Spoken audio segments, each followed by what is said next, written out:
Hi, my name's Anthony. I'm a PGA professional, and punters have asked me to try out their 2 new irons against my own to see how good these are and who they're suited for. So I've got the P1 iron, which is a game improvement iron.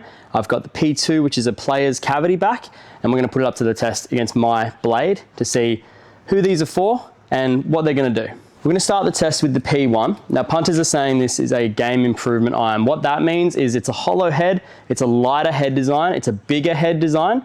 It's got a little bit less loft than a traditional 7-iron. It's really light. What that means is it's going to offer you more club head speed and a bit more launch and a bit more forgiveness across the face. So it's got a large head and it's designed for being able to be hit anywhere across the face and to be able to straighten the ball up a bit more. So a bit more distance, a bit more forgiveness is pretty much what they're aiming for with this P1. So I've got the Punters P1 7-iron. Feels like a marshmallow, it's awesome. Yeah, great. So I've just been hitting my own clubs to get warmed up, but that's my first hit with the P1. Immediately a 7-iron is carried 172 meters at 87 miles an hour club head speed. So I usually carry it about 160 something, just a tick over 160 with a 7-iron. So that's automatically given me about 10 more meters of carry. I usually hit it with about 25 meters of height. I'd like a little bit more, but that's around where I hit it normally. And then club speed is somewhere around 87, 88. So the same amount of club head speed with my own 7-irons that I'm seeing. And I'm hitting it about 10 meters further straight off the bat. So 87 miles an hour club head speed's a little bit fast for your beginners or ladies or older people or kids even. So what that just means with the P1 is if you have a slower swing speed, you're generally going to get a little bit more carry, which means you don't have to try and swing it really hard to try and hit it as far as you can. You just have to swing it smooth and the club's going to do a lot of the work for you. So it's good to see if I'm going to get that much distance, that's going to help a lot of people out. I'm just going to hit a few more with this P1 to make sure that's not just a one-off, and we'll get some average numbers. It's actually a good sign that I hit it out of the toe a bit. It's still going relatively straight, a little bit of a push, but still got a good carry number for the same amount of swing speed. So yeah, pretty good.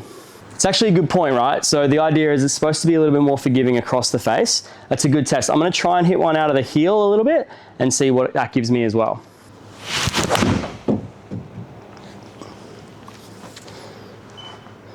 Yeah, that's cool. So 84, you can see the club head speed's dropped by 4 miles an hour. I hit it out of the heel, a little bit about there, and it's still carried 162 meters. So a little bit less than if you middle it, but obviously that's the same with most clubs. The main thing to look at is where it's gone. It's gone relatively straight considering I hit it out of there. Usually if you hit it out of the heel with a more player's club, you're gonna get the ball go off in all sorts of different directions, usually right. So that's a good sign. So we'll try and hit it out of the middle of the face again and see what it does. That was nuked. That was good. Yeah, it's good. That's giving me a bit of consistency too. So it's around that 87, 88 mile an hour swing speed. That carries are on the high end of 160. And my height's the same as I get with my normal 7-iron anyway, around 23, 24 meters. So that's exactly what I'd see from mine, just a little bit better distance. And if you have a look at the tracer, it's pretty straight. I hit it with a little bit of a fade anyway, so I can see the same fade, same everything, just toned in a little bit. So I've just hit about 10 shots with the P1. Overall, it's very consistent. It's carrying maybe 5 to 10 meters on average further than my own 7-iron. It's going at the exact same height with the exact same club speed. So yeah, obviously it's got less loft than a traditional 7-iron.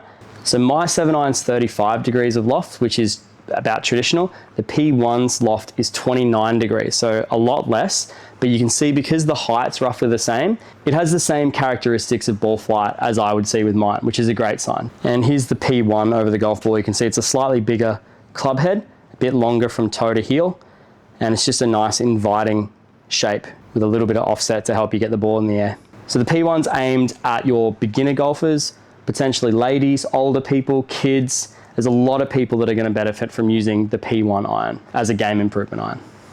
So next up, I've got the Punters P2 iron. Now this is a player's cavity back, and what that means is it's somewhere in between like a blade and the Game Improvement iron. This is designed for players anywhere from like a 0 to a 15 handicap. It's going to offer you the perfect mix of forgiveness and workability while still maintaining a semi-compact shape. So it's not like a massive club head behind the ball. It looks really nice. When I put it behind the ball, it's not super small, it's not super big, it's just a nice size behind the ball. The Punters P2 iron has 31 degrees of loft, so it's less loft than my own iron and a little bit more loft than the P1 iron. It's just that perfect middle ground. So we'll hit this one and see what this one does as well. That felt good. Yeah, that's cool. A little bit more height than I normally used to, but that fade probably says it was an open face, so it's good.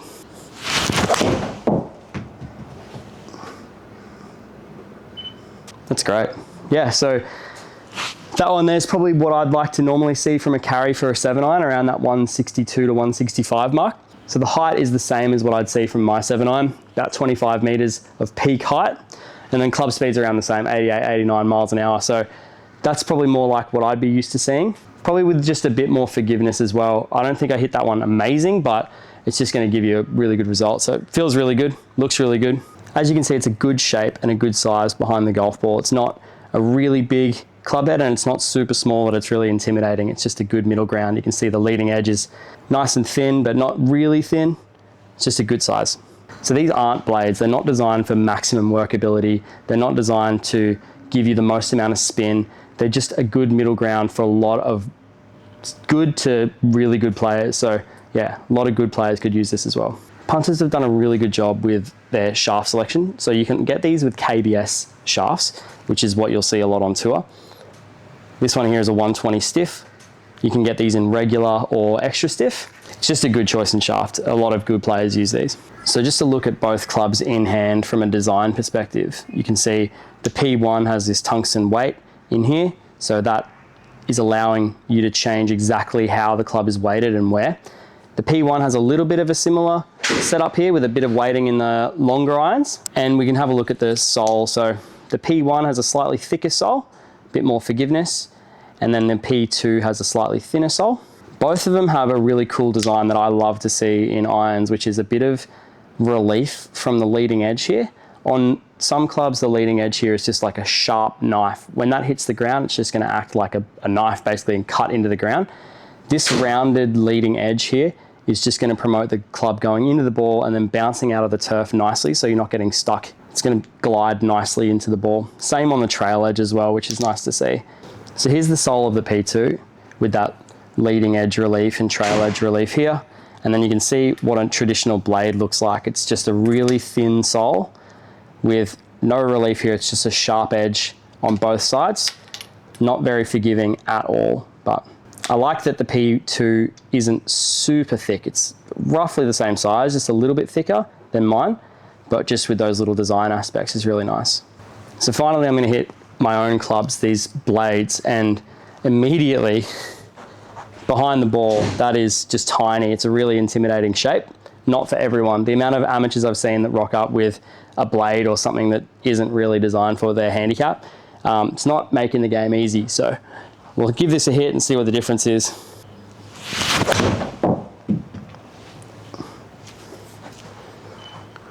Yeah, straight away, it's just so much harder to hit.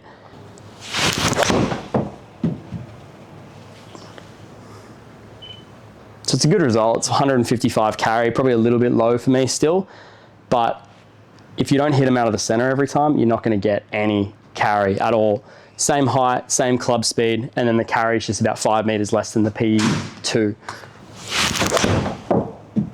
So it's taken me a few attempts to get the same sort of distance out of the P2 and the P1 with the same height, the same club speed, but you can see it's just gone a little bit right. Like the control isn't really there with this, whereas I can kind of step up without a warm up with the P1 and the P2 and just give them a pretty average sort of a swing, and they can give me something that I can really use on the golf course. So overall, if you're a 0 to 15 handicap, you could use this, the P2 from Punters. It's just a good shape, good size, a lot of workability, still a lot of forgiveness as well.